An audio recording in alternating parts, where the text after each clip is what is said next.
Myalgic encephalomyelitis, chronic fatigue syndrome, also known as ME/CFS, is a chronic disabling disease characterized by profound fatigue, cognitive dysfunction, sleep abnormalities, autonomic manifestations, pain, and other symptoms made worse by exertion of any sort. Evidence-based research indicates involvement and impaired function of the central and peripheral nervous systems, immune activation and disruption, and abnormal cellular metabolism in this disease. Due to the absence of a definitive cause or a diagnostic biomarker, ME/CFS is often overlooked or confused with other more explainable diseases. However, its prevalence is quite staggering. It is estimated that ME/CFS may affect upwards of 3 million Americans, 80% of which remain undiagnosed even after years of cycling through specialty care. The resulting loss of productivity and high cost of medical care for this illness contributes to an economic burden of between $17 and $24 billion each year. In 2015, the National Academy of Medicine, formerly the Institute of Medicine, painstakingly reviewed clinical and research data, proposing a new diagnostic criteria which indicates an individual must have 3 core symptoms and at least one of 2 additional manifestations. Let's take a deeper look at these core symptoms. Impaired function and fatigue. The presence of fatigue is profound and must be accompanied by a substantial reduction or impairment in one's ability to engage in pre-illness levels of occupational, educational, social, or personal activity. An effective tool to estimate impaired function is to look at an individual's hours of upright activity.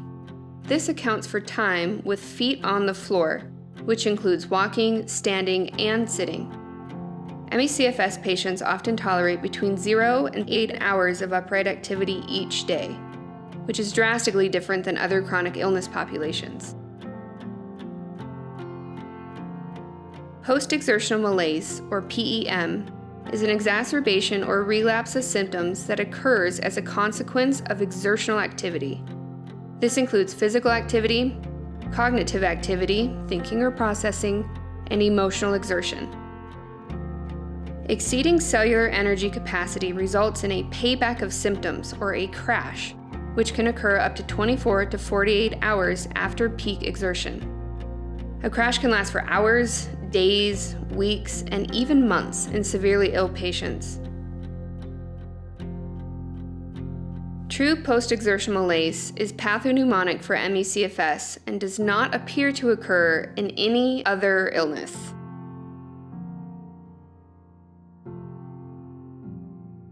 Sleep that remains non-restorative and unrefreshing, regardless of sleep duration, are often reported in those with ME/CFS.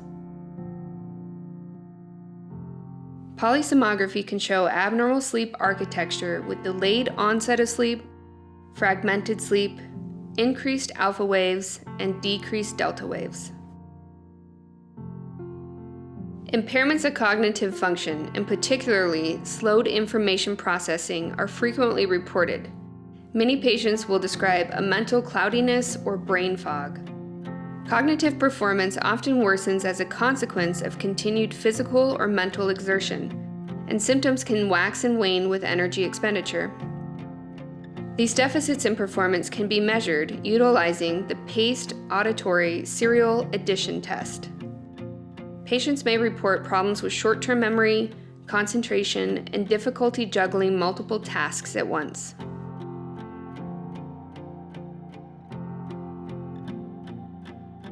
Orthostatic intolerance in ME/CFS is manifested by the development of symptoms when standing upright and relieved when reclining or lying supine. Patients may describe symptoms of lightheadedness, impaired cognition, disorientation, headaches, visual changes, anxiousness, and abdominal or chest discomfort. OI can be measured not just with the tilt table test, but also with a simple in-office procedure known as the NASA Lean test.